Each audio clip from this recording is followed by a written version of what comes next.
Namaste. We carry forward our discussion on public sector and conservation, and in this lecture, we shall have a look at the design of the tax system. Now, we know that governments spend money on conservation or things like environmental protection, and in certain cases, the total amount of spending is pretty substantial. So, countries in the European Union spend like 1.2 to 1.4, in some cases lesser, in some cases more of their GDP, percentage of their GDP, into environmental conservation. Now, if the GDP is large, the total offset for conservation also becomes large. Similarly, when we look at the sustainable development goals, then the world spends to achieve those sustainable development goals. In our country, this news article says Environment Ministry gets rupees 3100 crores in 2020-21, of which 460 crores were allotted to control pollution. Now, the thing is, 3,100 crores is not a small amount. The question is, where is the government going to get this money from? Similarly, this article says in the Karnataka budget, we have a survey of the Shola forest to conserve diversity. And we have observed in one of the earlier lectures that the Shola forests are a very unique ecosystem in which we have grasses and we also have the trees, and they are in a dynamic equilibrium. Now, because these are very unique ecosystems, they have certain specific requirements, and the governments are paying heed to those requirements. But then, where is the money going to come from? Or this one, as government plans to use 75% of MGNREGS work to conserve water. So what the government is doing is that it is using this scheme of MGNREGS for water conservation, which means that a particular portion of the budget is being used for conservation purposes, in this case for the conservation of water. Government sanctions 305 projects for Clean Ganga mission. Here again, we are spending money on the cleaning of the Ganges river. Clean Ganga mission gets a boost. Varanasi sewage plant to clean 14 crore liters of wastewater every day. So in this case, the government is using money to set up a sewage plant, and this sewage plant is going to perform water treatment. Now, this is important for conservation, but here again, all these things require money. Forest Department to set up world's first mangrove zoo at Jharkhali. All of these require money, and this money comes primarily from the taxes, which is why a study of taxes is very important for the study of or for the implementation of conservation. Because we are getting money for all these conservation activities primarily from taxes, so it becomes important to know what a tax is, what are the pros and cons of a tax, how should the government decide how much amount of tax to uh, impose on people, who is going to pay the taxes, are the rich people going to pay the taxes or are the poor people going to pay the taxes, or are we going to have a system in which everybody pays the same amount of tax? How do we decide between these things? And because these are important, they have important ramifications for conservation, so we need to understand them in the context of conservation economics as well. And the most important point about taxes is that taxes have deadweight losses. So, to review what we saw earlier, was that when the government imposes a tax only on the sellers, so in that case, the government can say that whenever there is a sale of a good, then the seller will have to pay such and such amount on every sale to the government as taxes. Now, when that happens, the cost to the sellers to sell the good increases, which is shown by this left shift. So the supply curve is shifting to the left, and this the amount of this shift is given by the amount of the tax. So more the tax, more is the shift. Now, even though the government is imposing this tax only on the sellers, what we are observing is that this tax is getting distributed between the buyers and the sellers, which means that earlier we were having this equilibrium. So this was the natural demand and supply equilibrium, which was giving us the price without the tax, and it was giving us the equilibrium quantity that was demanded or supplied by the market. Now, when the supply curve shifts to the left because of the tax, this is the new equilibrium. So this is the price that buyers have to pay to get the good. And because of this left shift, we also observe that there is a reduction in the quantity that is demanded or supplied. So essentially, what is happening in this case is that the market has shrunk. The market has reduced in size because now there are lesser goods that are demanded and supplied in the market. That is going to have an impact on the society. So even though the government is taking this money from the sellers, and one of the reasons to have this money is also conservation. So the government is taking this money from the people, in this case only the sellers, for the conservation purposes, but this is leading to a shrinkage in the market. And the price that the sellers get can be figured out by drawing a vertical from the equilibrium with the tax. It cuts the supply curve here. So this is the cost of making the goods and supplying the goods by the sellers. So this is the price that the sellers get. And even though the tax was imposed only on the seller, but this tax gets divided. So this is the seller's share, which is the price without the tax that they were getting minus the price that they are getting when the tax has been imposed. So this is the seller's share. And we also have a buyer's share, which is the price that the buyers are paying now minus the price that they were paying without the tax. So in short, what is happening here is that even though a tax has been imposed only on the sellers, we are observing that it gets distributed between the buyers and the sellers, and the market shrinks. There are now lesser quantity of goods that are demanded and supplied in the market. And a very similar thing happens when the tax is imposed only on the buyers. Now, when the tax is imposed on the buyers, the demand curve of the buyers, it shifts to the left because now the things are becoming more costly, because people will now have to pay more, because they will not have to pay just the seller, but they will also have to pay the government in the form of the tax. So in this case, the demand curve is shifting to the left, the supply curve remains the same. And here again, we observed that this is the normal equilibrium, the equilibrium without the tax, and this is the new equilibrium. Now, in the equilibrium without the tax, this was the quantity that was demanded or supplied, and this was the normal market price. When the equilibrium shifts, then a lesser quantity is demanded or supplied. So what we are observing here is that when the tax is imposed only on the buyers, then also the market shrinks. Lesser quantity of goods are now demanded and supplied in the market. And another thing that happens is that the price that the sellers will get is given by the point where this new demand curve is cutting the supply curve. Now, the supply curve in this case does not shift. So, this is the price that the sellers get. And to get the price that the buyers must pay, we can draw a vertical, and this vertical cuts the demand curve at this point, and this is the price that the buyers will have to pay.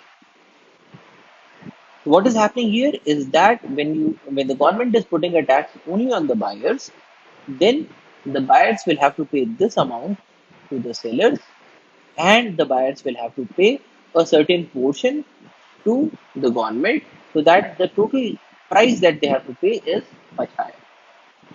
Now, here as well, the tax burden gets distributed because the new price that the buyers have to pay is this, the price they were paying before was this.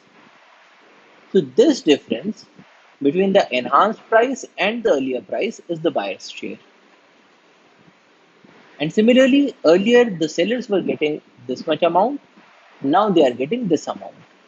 So this difference between the new price that they are getting, which is this one, and the earlier higher price that they were getting before the tax, this is the seller's share. So in short, what is happening is that even when we have a tax only on the buyers, here as well the tax gets distributed between the buyers and the sellers, and the market shrinks. So we can say that whenever there is a tax, the the size of the tax together with the elasticity of the demand and supply curves will determine how much is the buyer's share and how much is the seller's share. So if the size of the tax is less, then both buyers and sellers will have to shell out lesser amount of money. If the size of the tax increases, they will have to give more amount of money. And whether the buyers have to pay more or the sellers have to pay more is determined by the elasticity of the demand and supply curves. But whatever happens, whenever there is a tax, it would lead to two things. One, it will get distributed between the buyers and the sellers, and two, the market will shrink. And this shrinkage also leads to a shrinkage in the surplus. So we have observed before that whenever there is a tax, then the government gets a certain amount as the tax revenue. So this tax revenue is determined by the size of the tax, which is this much. So this is the size of the tax T, and the quantity that is being traded in the market, that is bought or sold, which is Q. Now multiplication of Q, which is the quantity demanded or supplied, with the T or the tax size will give us the tax revenue. So earlier we were having a situation in which we had a large consumer surplus, which was given by this triangle, and a large producer surplus, which was given by this triangle. But in the new situation, what is happening is that now we have a reduced amount of consumer surplus,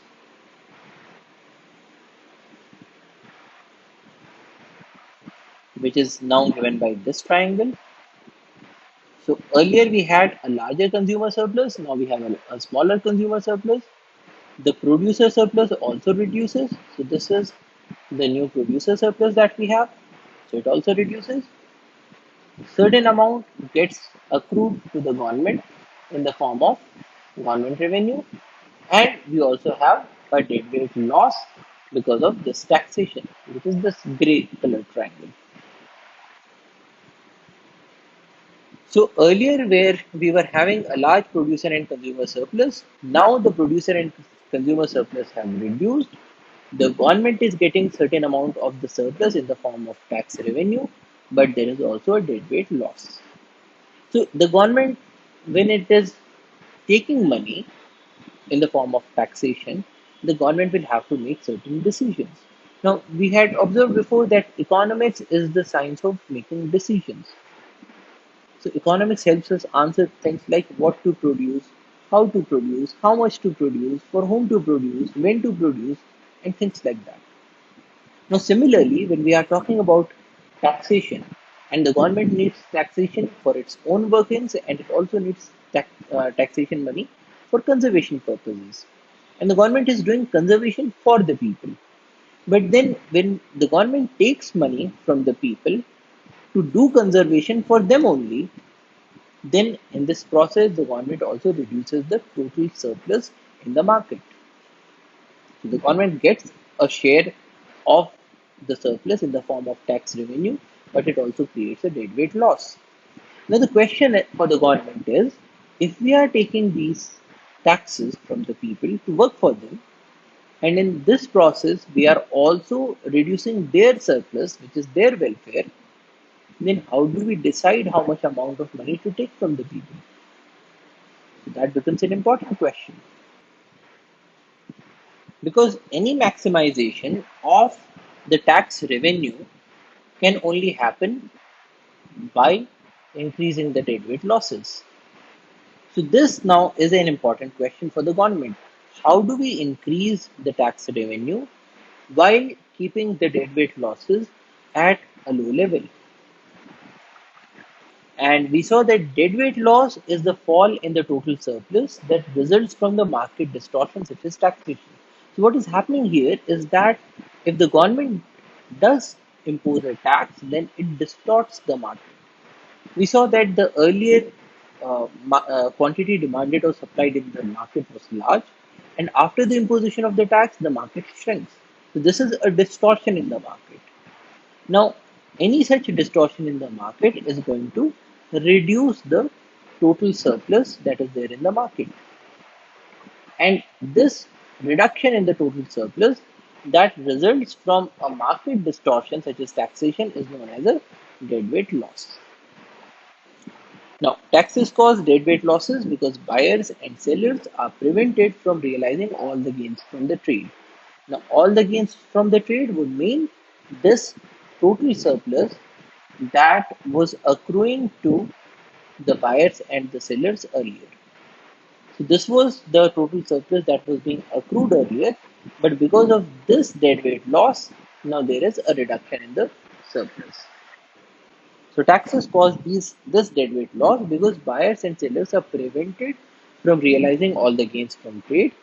And this loss of surplus doesn't even accrue to the government since trades that become uneconomical due to the taxes don't occur at all.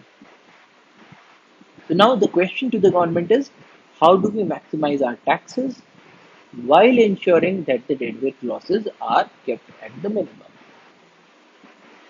And in this context, we can talk about the Laffer's curve, which tells us that when the size of the tax is small, that is t is small, with small t, q will be large. Now, q, as you'll remember, is this much. So this is q.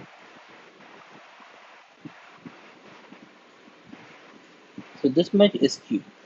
Now, if t reduces, then q increases, which means that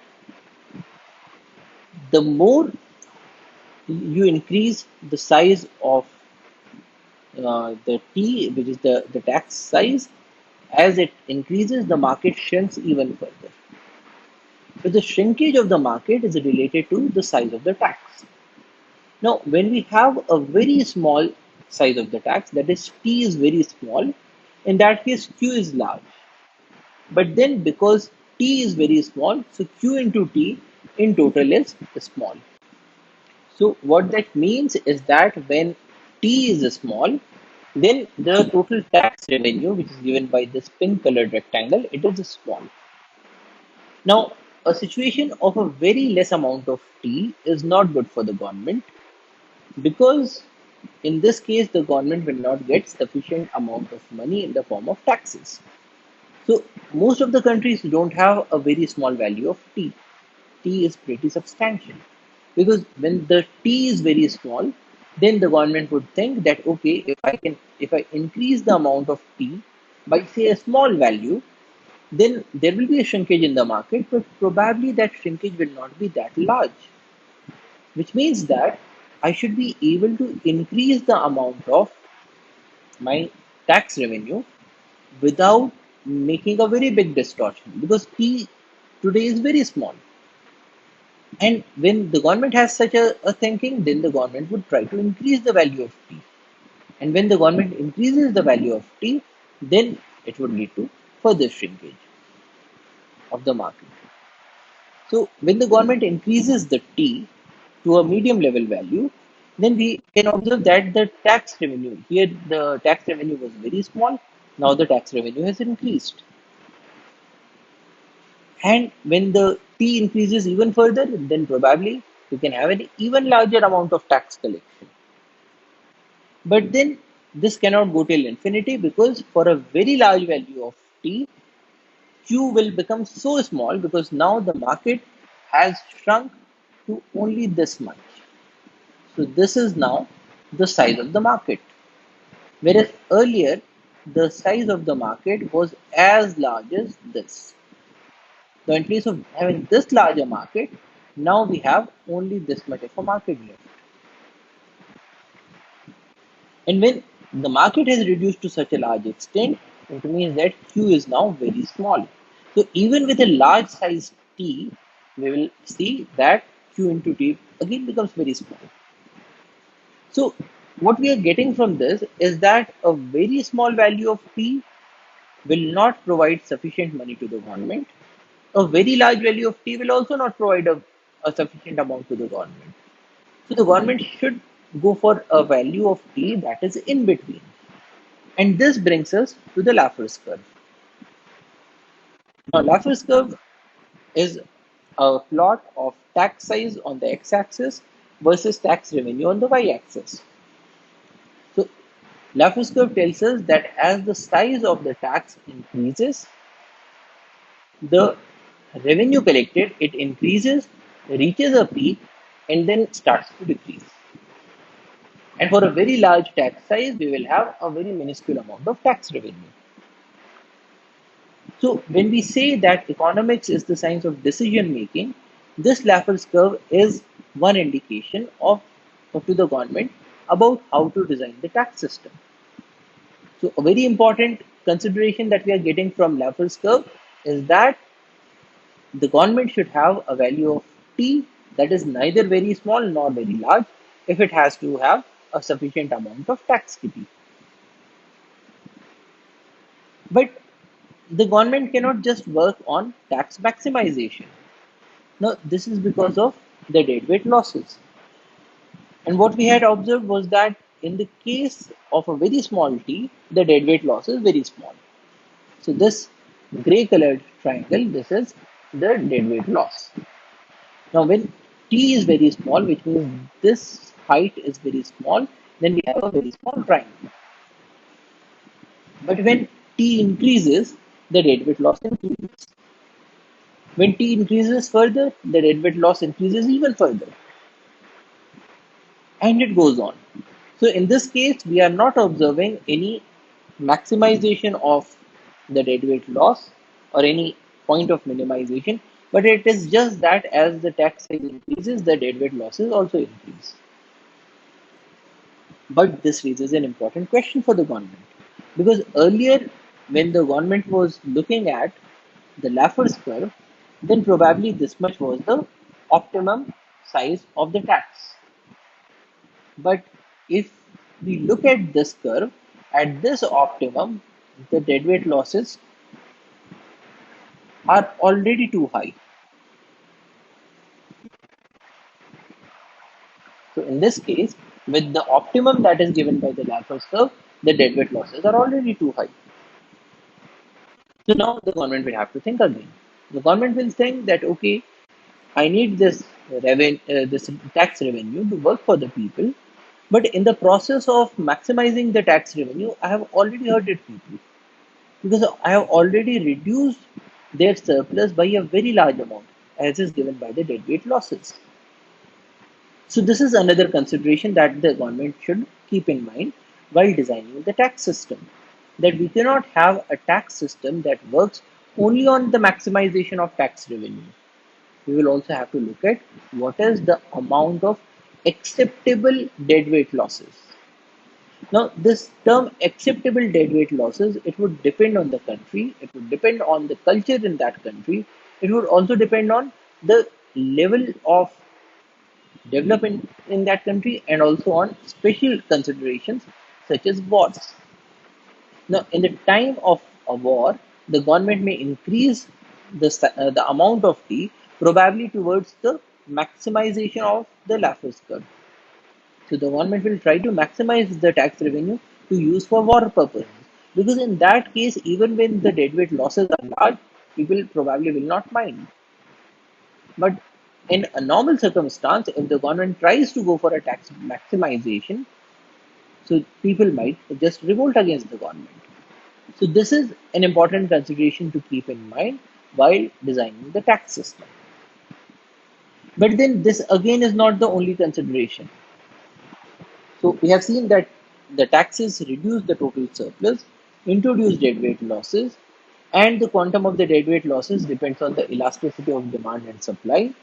So essentially, if we have a very elastic demand and supply, then in that case, the deadweight losses will be even greater. And the deadweight losses increase with the tax, but government revenues increase and then decrease, as in the case of the Laffer's curve. So the government has now two variables to work on. One is the size of T, so that it can maximize the tax revenue while keeping deadweight losses to an acceptable value. But then once the government has decided that okay, this should be the size of T, the next question is whom should the government charge it from? And also if there are any other implications. Implications such as the administrative burden on people. So taxes increase the administrative burden for people who are filing their returns. Because in the case of a tax system, what the government does is that the government decides that people have to pay this much amount of tax. This is the tax size. But then, in a number of cases, the government asks the people to do this computation by themselves. So, a very similar situation to what we have in our country. So, at the end of the financial year, what we do is that we make a return of the amount of earnings that we had in the financial year, and we compute the amount of taxes that should be given to the government, and that amount of tax should be given to the government. Now the thing is, for a very large majority of people, filing their returns, doing these computations can become a burdensome activity because it requires time that could in effect have been used for certain other productive purposes. So when the government insists on having a tax, even if the size of T is very small, but then it would entail people to spend their time in filing out their returns, and this time is an unproductive time for a large majority of people. So one consideration is that taxes increase the administrative burden for people. So one alternative when the government is designing the tax system is a return-free filing. Now, what is a return-free filing? In certain countries, what happens is that when you do any transaction, so when your employer is paying you a salary, this salary is given in the form of an electronic payment. And when the employer is making this transaction, a copy of this transaction gets to the government and the tax gets deducted at the source. When you make any payments, say for the education of children or say for meeting a medical need for which there is an exemption in the tax code, whenever any such payment is made, then that payment is also made electronically and the information automatically gets to the government. So at the end of the year, what happens is that the government just sends a piece of paper, probably electronically, which gives a record of what sort of money you received and what sorts of payments you made. And if those payments get into any of the exemptions, they are automatically exempted from the taxes. There is a computation of the taxes done, a deduction of all different kinds of taxes, and then you get the final value. You only have to check this document once to ensure that there is nothing that is say unacceptable. So probably there is no deduction that should have been made but the government failed to make it. But essentially the administrative drudgery gets reduced to quite an extent because the government has given you all the records that it has about your earnings and about your expenses. The government has done all the calculations and you just have to pay that amount of tax, probably that to electronically. Now, in that case, we call it a return free filing. So, people do not have to file a return at the end of the year. In most cases, people just pay the amount that is shown on their statement, and that amount gets paid, and that's the end of the story. very similar to what we do in the case of credit card. So at the end of the month, the bank sends a statement about what sorts of spending it has observed on the card and how much amount of interest needs to be paid. If everything is fine, you just pay that amount. What if the banks had asked you to keep a note of all the transactions that you are doing and then pay them an interest on that transaction? It would have become an extremely difficult task for most people. And similar is the case of taxes. So, filing of the taxes creates an administrative burden which increases the inefficiency in the society because that time, that effort could have been used for certain productive purposes. So, when the government is designing a tax system, one option that is there with the government is return free filing that would increase the efficiency of the whole process. Another consideration is complications in the tax code. Now, what does that mean? The government, when it is collecting taxes, it makes a tax code. The tax code would provide a list of different things that the government is promoting or say not promoting. So it is possible that the government says that if you provide a donation to say a charitable institution, you will get an exemption from the tax. Now, why would the government do that? Because the government wants to promote donations to these charitable organizations.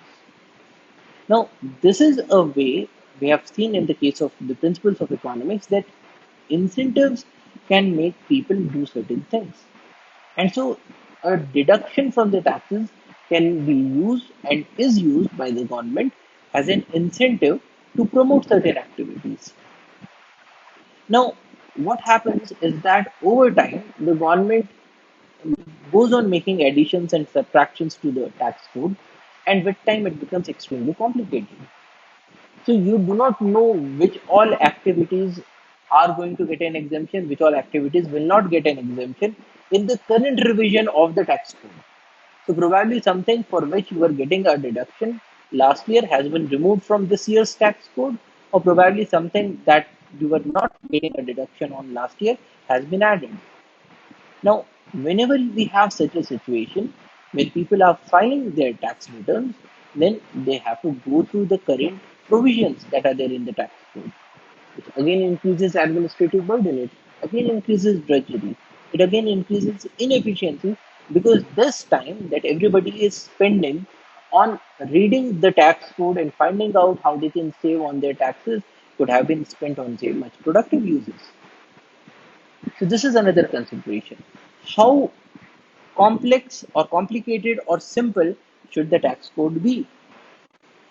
Now, if the government goes for a simplification of the tax code, so in that case, we will have a situation in which the administrative burden will get reduced.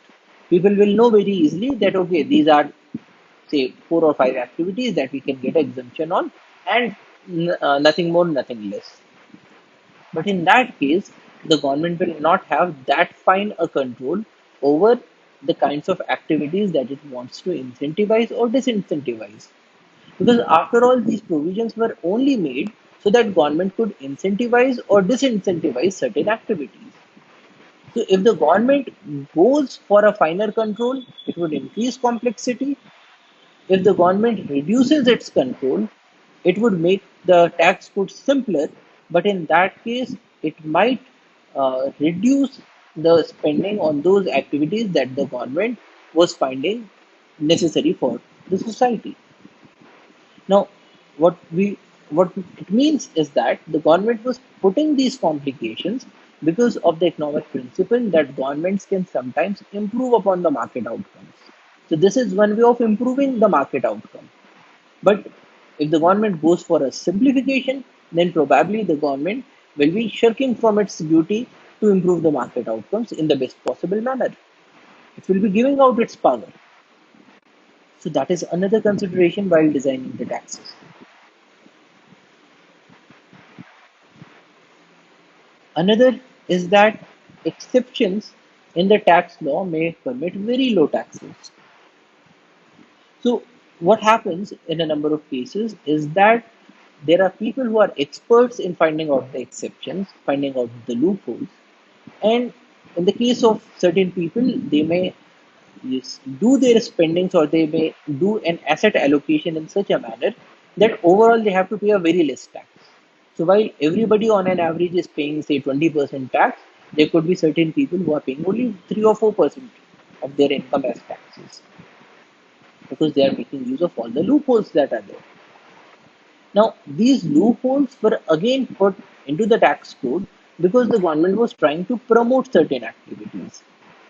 But then, if this promotion of certain activities through this incentive of a tax break is extended to such a level that it becomes a loophole, then that would again become counterproductive.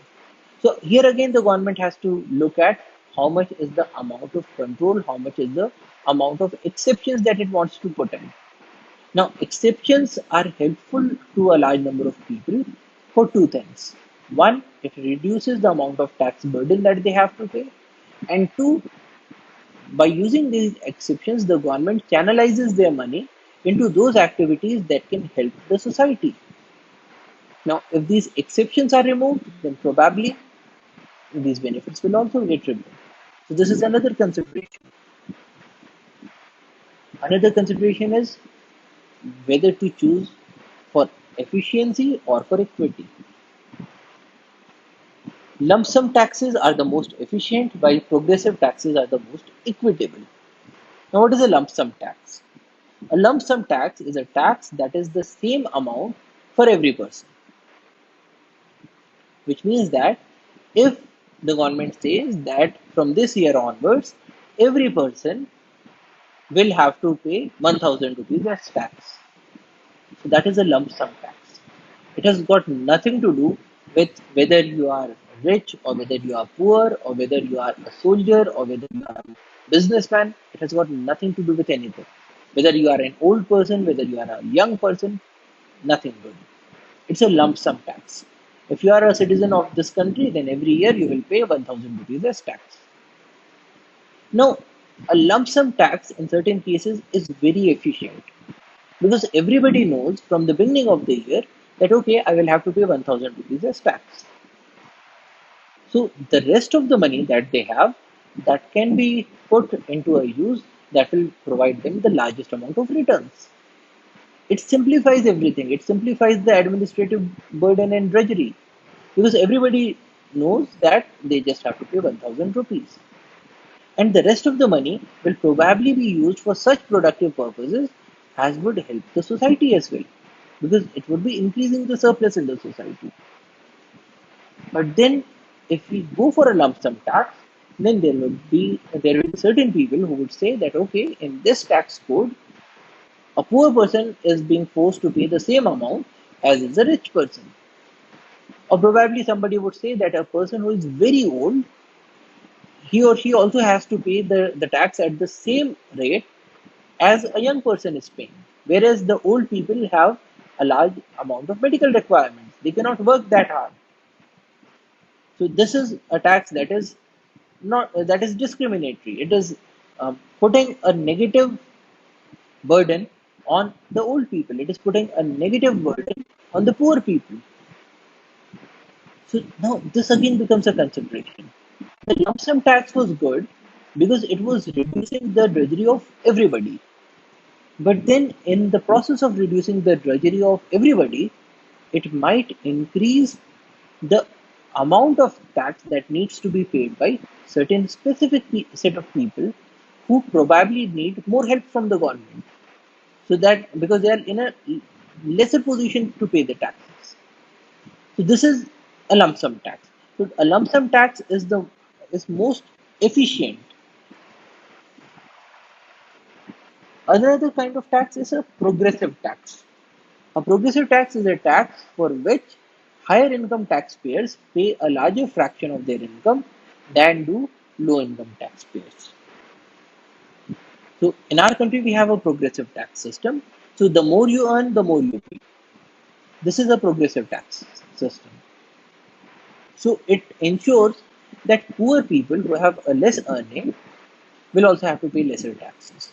Old people who are, say, not working because of their old age or because of certain health conditions or because they have retired. So those people also will have to pay less amount of taxes. That is a progressive tax. Now, a progressive tax is very equitable because it shares the burden in such a manner that people do not feel a very large amount of pinch. In the lump sum tax, the poor people or the old people would be feeling a very great amount of pinch because they have to pay the tax at the same rate as the other people are paying. But in the case of a progressive tax, it is much more equitable. So, this is another consideration that the government has to keep in mind whether it wants to go for a lump sum tax or a progressive tax, because here again we have pros and cons of each of them. Another consideration is regarding who should pay. And here we have got two principles. The first one is called the benefits principle. The idea that people should pay taxes based on the benefits they receive from government services. So what we are saying in the case of benefits principle is that the benefits principle says that the taxes that you pay is just a form of spending that you do for getting certain services. So the government provides services such as protection. Now, a person who is rich probably has a large amount of assets. So this person would require a greater amount of police protection than, say, a person who does not have a very large amount of assets. Because if there is a theft, then probably a thief would want to perform theft in the house of a rich person. So because of the presence of the police, the rich person is benefited more than the poor person. Now, if the rich person is getting more amount of the services in the form of the police services, protection services, then the rich person should also pay a greater amount of share in the form of taxes. So this is what the benefits principle says. The idea that people should pay taxes based on the benefits that they receive from the government services. Rich need more police protection, so they should pay more for the police protection. Roads should be built and maintained by taxes on petrol and diesel, because the people who are using the vehicles, the people who are using petrol and diesel, they are the people who are going to be using the roads. So they should be paying for the building and for the maintenance for the upkeep of the roads. Now this is the benefits principle, and it changes the work of the government to that of a private provider of services. So probably if we shift it to a benefits principle, then there could be, say, a private person who provides protection services. So this person, say, employs a number of security guards, and he or she provides protection services, security services to rich households.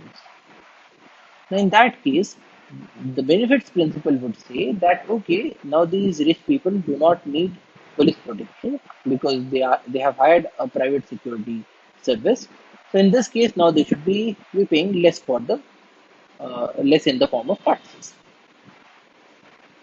Similarly, when we talk about um, the roads and their building and upkeep being done by taxes on petrol and diesel, then probably there could be, say, a private contractor who builds his own roads. And in that case, he's going to charge the people for these roads.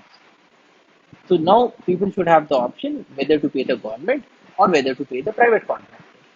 Now, this is what the benefits principle would say.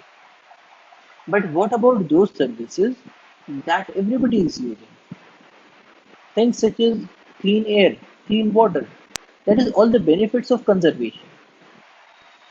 If you get a thrill of seeing a tiger, then that thrill is something that you will only get when the tigers are there. Now, probably you can say that no, I want to save my money, and so I am not going to go see a tiger. So, why should I pay for conservation of tigers? But then, if everybody starts to think like that, then probably in a short period of time, without any protection, all the tigers get poached upon. And once that happens, it is possible that your next generation or their next generation, that is your children and grandchildren, they want to see a tiger. But then there is no longer any tiger left. So the benefits principle, it may help in certain cases, but in a large number of cases, and especially for questions of conservation, benefits principle might not apply. Because how are you going to charge everybody for, say, clean air?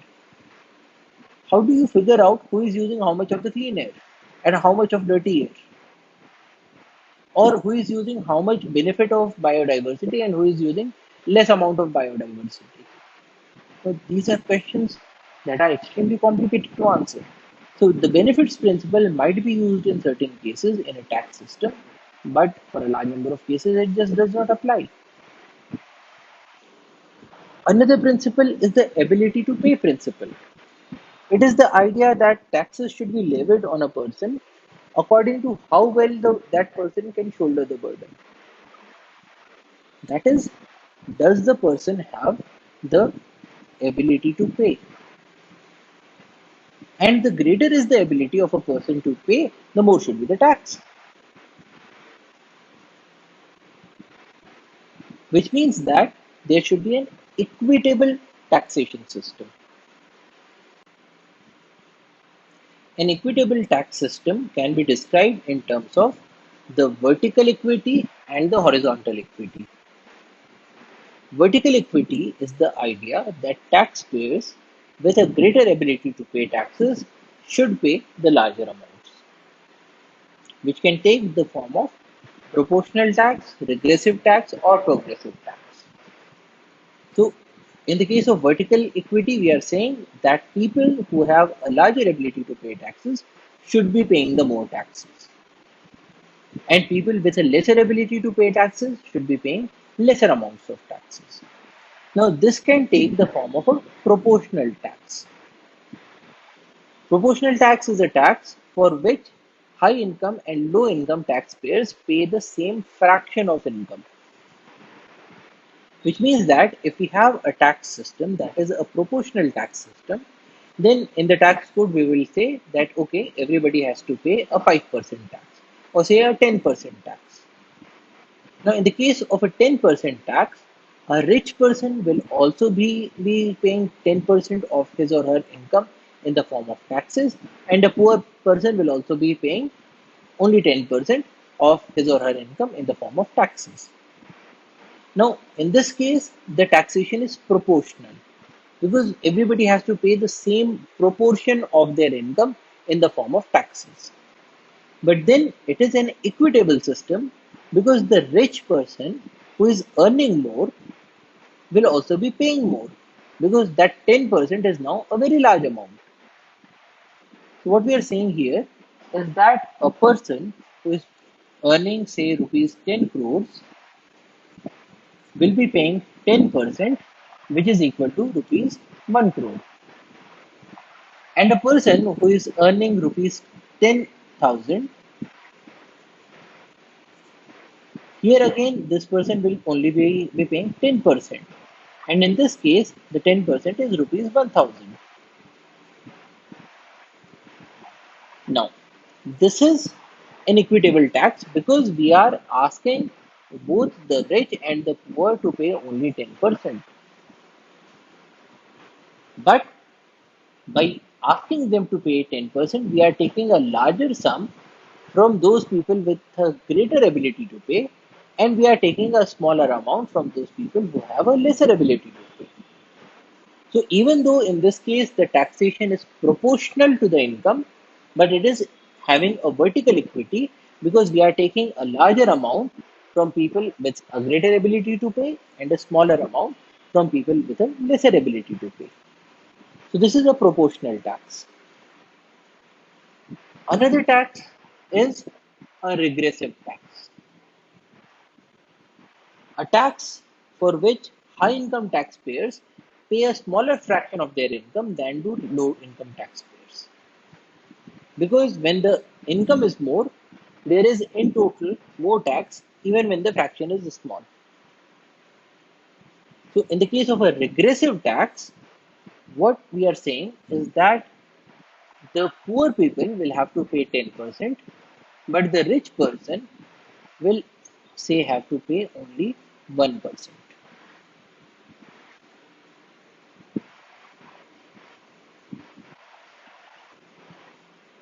Now, in the case of the rich person, this 1% is 10 lakhs of rupees.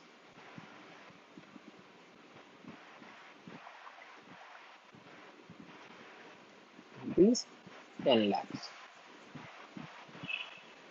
Now, this regressive system would say that this is still an equitable system because the person with a greater ability to pay, a person who is earning 10 crores of rupees, is still paying a very large amount. He is paying 10 lakhs of rupees, and a person with a lesser ability to pay, who is earning 10,000 rupees, is paying 1,000 rupees. So, here again, we are taking a larger amount from those people with a greater ability to pay and a smaller amount from those people with a lesser ability to pay. So people would say that yes, this again is an equitable system because you are taking a larger amount from people who have a larger capacity to pay. But then this is a regressive tax system because the richer a person is, the smaller fraction of his or her income needs to be paid as taxes. So which is why we say that this is regressive. The higher you go in the income ladder, the lesser proportion of your income you have to pay as taxes. But here again, it is an equitable tax. And the third tax is known as progressive tax, a tax for which higher income taxpayers pay a larger fraction of their income than do lower income taxpayers. What we are saying here is that in the case of these people who are earning 10 crores, in the case of a progressive tax, we are saying that the higher one goes in the income ladder, the more is the taxation, which means that the poor person will have to pay 1% and the richer person will have to pay 10%. So 10% of 10 crores is 1 crore and 1% of 10,000 is 100 rupees. Now, in this case, this again is an equitable tax. It has vertical equity because a person with a lesser capacity to pay is paying a lesser amount, and a person with a greater ability to pay is paying a larger amount.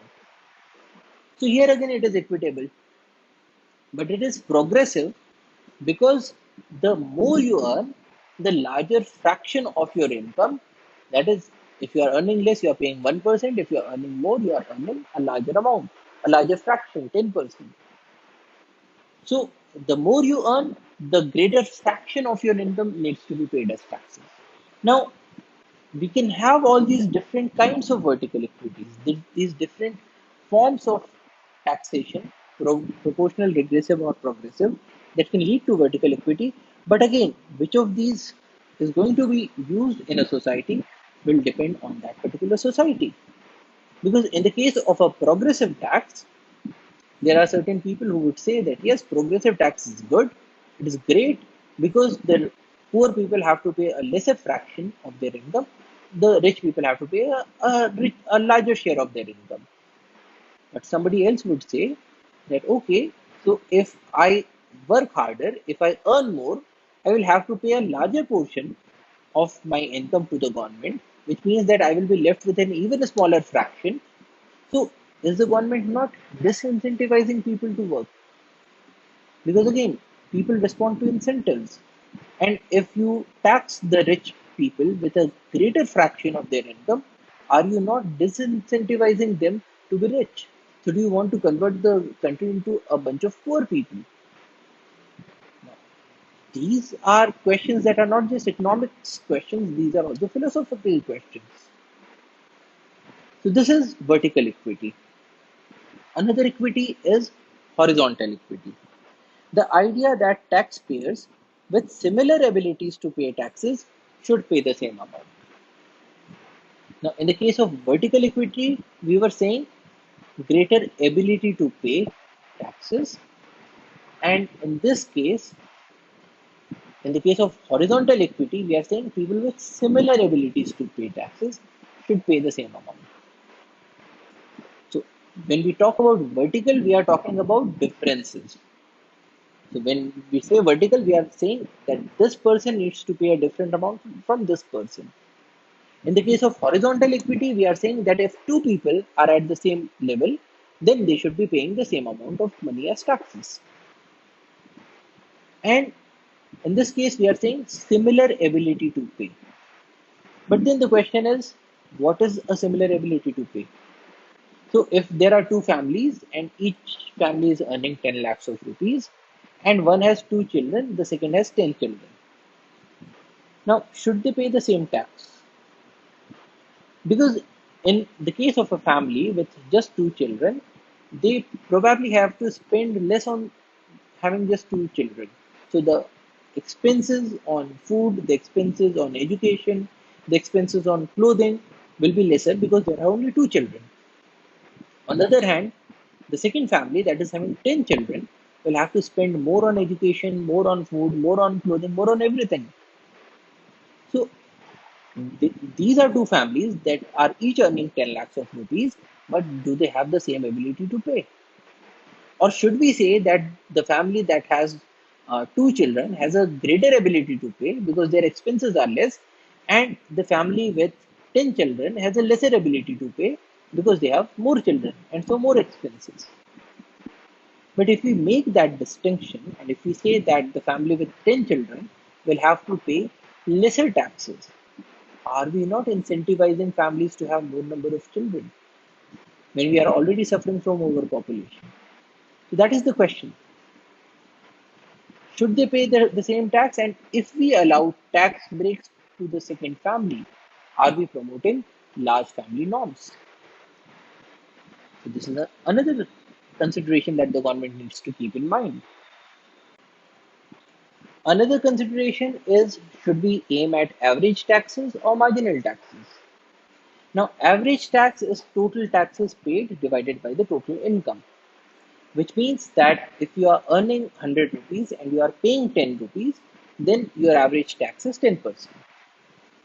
Marginal taxes, on the other hand, is the amount by which taxes increase from an additional unit of income, which means that the marginal tax is asking the question that if I'm earning 100 rupees, I'm paying 10 rupees.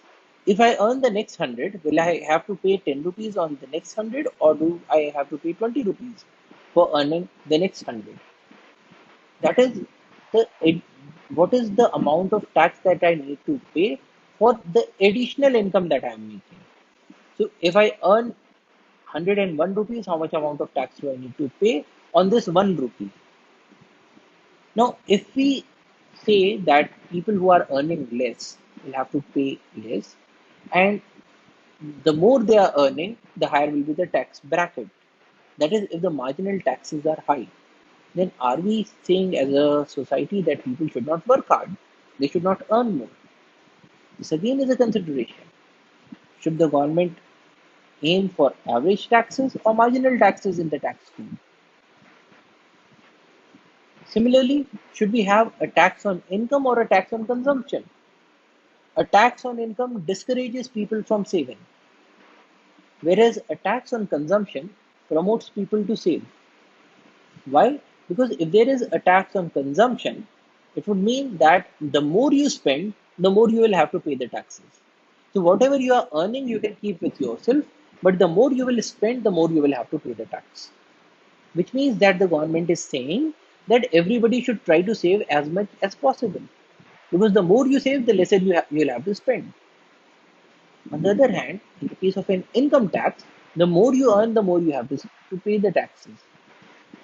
So a tax on spending will promote people to have the habit of saving. So that will increase the amount of savings that we will have as a nation in total. But here again, the question is, can we shift from an income tax to the consumption tax?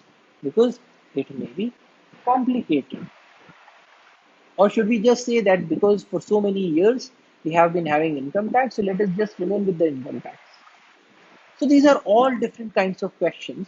And a large number of these questions are not just questions of economics, but also philosophical questions.